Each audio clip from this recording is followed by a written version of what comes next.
نحمده ونستعينه ونستغفره ونعوذ بالله من شرور أنفسنا ومن سيئات أعمالنا من يهده الله فلا مضل له ومن يضلل فلا هادي له.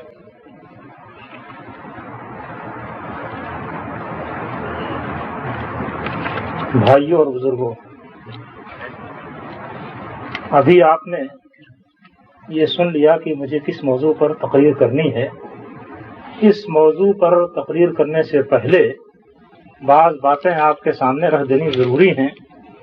اگرچہ وہ باتیں آپ کے سامنے بار بار میں نے پیش کی ہیں، لیکن پھر بھی اس کو دوہرا دینا اور آپ کے سامنے اس کو عرض کر دینا یہ مناسب ہے، تاکہ سلسلہ آپ کے سامنے قائم ہو جائے. اس سلسلے میں جو بات کہنے کی ہے اس کے لیے ہم یہ آیت پڑھ سکتے ہیں کہ یا ایھا الذین آمنوا اطیعوا اللہ واطیعوا الرسول واولی الامر منکم فإن تنازعتم فی شیء فردوہ الی اللہ والرسول ان کنتم تؤمنون باللہ والیوم الآخر ذلک خیر واحسن تأویلا. کہ اے ایمان لانے والو، اللہ کی اطاعت کرو اور اللہ کے رسول کی اطاعت کرو، اور تم میں سے جو اولو الامر ہیں ان کی اطاعت کرو. اگر تمہارے درمیان کسی چیز میں تنازع ہو جائے، اختلاف اور جھگڑا ہو جائے، تو اس کو اللہ اور اس کے رسول کی طرف پلٹا دو اگر تم اللہ پر ایمان رکھتے ہو، اور ان کنتم تؤمنون باللہ والیوم الآخر، اگر تم اللہ پر ایمان رکھتے ہو اور آخرت کے دن پر ایمان رکھتے ہو. ذالک خیر واحسن تأویلا، یہی چیز بہتر ہے اور انجام کے لحاظ سے بہترین ہے. اس آیت میں اللہ تعالیٰ نے مسلمانوں کے سامنے 3 اطاعتیں رکھی ہیں. ایک تو اللہ کی اطاعت جو مطلق ہے، کسی قسم کی اس میں کوئی قید اور شرط نہیں ہے. دوسرے اللہ کے رسول کی اطاعت، یہ بھی مطلق ہے اور اس میں بھی کسی قسم کے قید اور شرط کی کوئی بات نہیں ہے. یعنی اللہ جس بات کا حکم دے اور اللہ کے رسول جس بات کا حکم دیں، ان باتوں کی اطاعت، ان کو ماننا اور ان پر چلنا بہرحال مسلمان پر لازم ہے، اور اس کے لیے اس میں کسی قسم کے چون و چرا کی گنجائش نہیں ہے کہ اللہ کا حکم فلاں فلاں شرط کے ساتھ آئے گا تب قبول کرنا ہے اور فلاں فلاں شرط موجود نہ ہو تب قبول نہیں کرنا ہے، یا رسول کا حکم فلاں فلاں شرط کے ساتھ آئے گا تو قبول کرنا ہے اور ان شرطوں کے ساتھ نہ آئے تو قبول نہیں کرنا ہے. اس قسم کی کوئی پابندی یا اس قسم کی کوئی قید و شرط اللہ تعالیٰ نے لگائی نہیں ہے، اور کسی قید و شرط کو قبول نہیں کیا گیا ہے. اللہ اور اس کے رسول کی بات کا ماننا ہر صورت میں بہرحال لازمی ہے. اگر کوئی شخص اس کو نہیں مانتا تو نافرمانی کر رہا ہے، معصیت کر رہا ہے اور اللہ کے حکم سے باہر جا رہا ہے. اس کے بعد ایک تیسری اطاعت کا حکم دیا گیا ہے کہ تم میں سے جو اولو الامر ہیں ان کی اطاعت کرو. لیکن اولو الامر کی اطاعت کو مشروط کیا گیا ہے، ہر حالت میں اس کو ضروری نہیں قرار دیا گیا ہے، بلکہ بعض حالات میں ان کی اطاعت سے منع بھی کر دیا گیا ہے. وہ شرط کیا ہے؟ فَإِن تَنَازَعْتُمْ فِي شَيْءٍ فَرُدُّوهُ إِلَى اللَّهِ وَالرَّسُولِ، اگر کسی چیز میں تمہارے درمیان اختلاف پڑ جائے، ایک فریق یہ کہے کہ یہ معاملہ اس طرح سے ہے، دوسرا فریق یہ کہے کہ معاملہ اس کے برخلاف ہے اور برعکس ہے، تو ایسی صورت میں اس کو اللہ اور اس کے رسول کی طرف پلٹا دو، یہ حکم دیا گیا ہے. اس سے جو نتیجہ نکلتا ہے، جس کو میں نے اس سے پہلے بھی بیان کیا ہے، وہ نتیجہ یہ ہے کہ اس امت میں قیامت تک جتنے بھی اختلاف پیدا ہوں گے ان سارے اختلافات کا حل اللہ اور اس کے رسول کے نزدیک موجود ہے. اس سے بڑھ کر کے مذاق کی بات کیا ہو سکتی ہے کہ ایک اختلاف ایسا ہو جس کا کوئی حل اللہ اور اس کے رسول کے پاس موجود نہ ہو، اور اس کے باوجود امت سے کہا جائے کہ تم اللہ اور اس کے رسول کی طرف پلٹاؤ. اگر ان کے پاس حل موجود ہی نہ ہو تو اس طرف پلٹانے کا حکم دینا نہایت ہی بھونڈے قسم کا مذاق ہوگا، جبکہ اللہ تعالیٰ کا کلام نہایت ہی بلند ہے اور اس کا ایک ایک حرف حقیقت پر مبنی ہے. وہاں کسی قسم کے مذاق کی کوئی گنجائش نہیں ہے. انہ لقول فصل وما هو بالهزل، یہ فیصلہ کن کلام ہے اس میں کہیں کوئی بات بطور مذاق کے نہیں کہی گئی ہے، تو یہ سنجیدہ کلام اللہ تعالیٰ کا، لہذا اس میں جب یہ کہا گیا کہ اگر تمہارے درمیان کسی قسم کا اختلاف پڑ جائے تو اس کو اللہ اور اس کے رسول کی طرف پلٹاؤ، تو اس کے معنی یہ ہے کہ قرآن کے نازل ہونے کے وقت سے جب تک یہ امت برقرار رہے گی، یعنی قیامت تک، اس وقت تک جو بھی اختلاف اس امت کے اندر پڑے گا اس اختلاف کا حل اللہ اور اس کے رسول کے پاس موجود ہے، اگر موجود نہ ہو تو یہ حکم نہیں دیا جاتا۔ اچھا، ایک دوسری بات اور اس سے معلوم ہوئی، وہ بات یہ ہے کہ اللہ اور اس کے رسول کا جو حکم ہے کسی بھی اختلافی مسئلے میں، اور اس کا جو حل اللہ اور اس کے رسول کے پاس ہے، اس حل کو جاننے والے اور اس کو سمجھنے والے بھی قیامت تک موجود رہیں گے۔ اگر جاننے والے اور سمجھنے والے موجود نہ رہیں تو یہ عام آدمی بیچارہ اس حل کو کس کے سامنے پیش کرے گا، یا اس جھگڑے کو کس کے سامنے پیش کرے گا کہ وہ اس جھگڑے کا حل بتا دیں۔ اس لیے حل بھی موجود ہے اور حل کو جاننے والے بھی موجود رہیں گے قیامت تک۔ اس آیت سے یہ دو باتیں بالکل صاف طریقے سے واضح ہوتی ہیں۔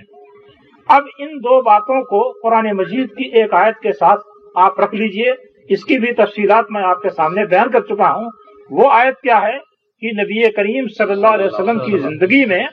آپ کی موجودگی میں آپ کے اوپر آیت نازل ہوئی کہ الیوم اکملت لکم دینکم واتممت علیکم نعمتی ورضیت لکم الاسلام دینا۔ آج میں نے تمہارے لیے تمہارے دین کو مکمل کر دیا، تم پر اپنی نعمت پوری کر دی، اور تمہارے لیے اسلام کو بحیثیت دین کے پسند کر لیا۔ تو اس کے معنی یہ ہے کہ نبی کریم صلی اللہ علیہ وسلم کے زمانے میں آپ کے رہتے ہوئے اسلام مکمل ہو چکا،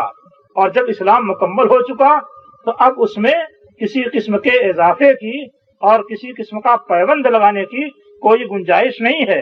پیوند وہاں لگایا جاتا ہے جہاں پر کپڑا پھٹ کے نکل گیا ہو، یہاں کچھ پھٹ کر کے اسلام سے نکلا نہیں ہے۔ اسلام پورا کا پورا اللہ نے اتار دیا ہے، وہ موجود ہے، لہذا اب اس میں کچھ گھٹانے بڑھانے کی گنجائش نہیں ہے، بلکہ سیدھا راستہ یہ ہے کہ جو لوگ علم رکھتے ہیں، سمجھتے ہیں، بوجھتے ہیں، وہ اس اسلام کو سمجھنے کی کوشش کریں، اور اس کے جو گوشے مخفی ہیں، پوشیدہ ہیں، اور جس میں لوگوں کے درمیان اختلاف پڑ جاتا ہے، ان گوشوں کو تلاش کریں اور تلاش کر کے لوگوں کے سامنے پیش کریں۔ بہرحال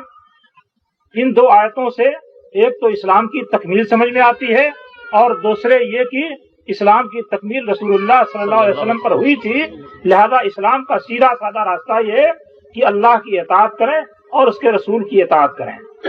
صحابہ کرام کے بارے میں آپ کا کیا تصور ہو سکتا ہے؟ صحابہ کرام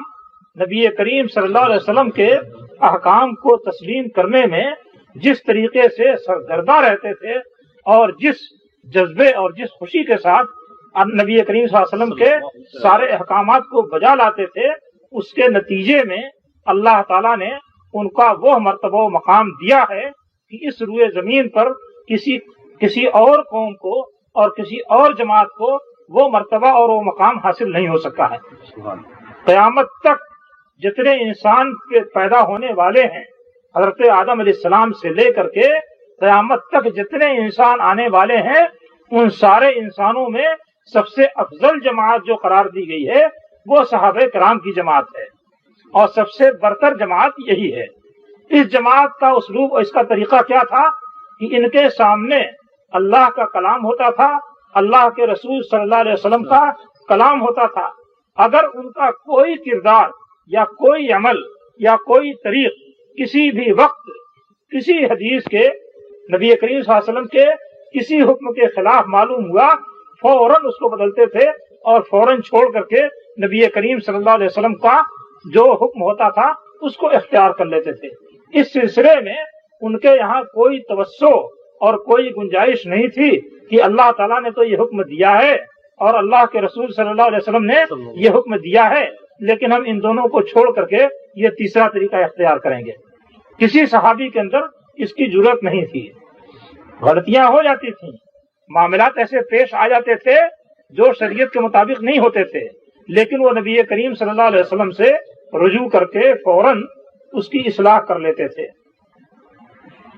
ایک صحابی کا بیان ہے، ان کی بیوی نے ان کے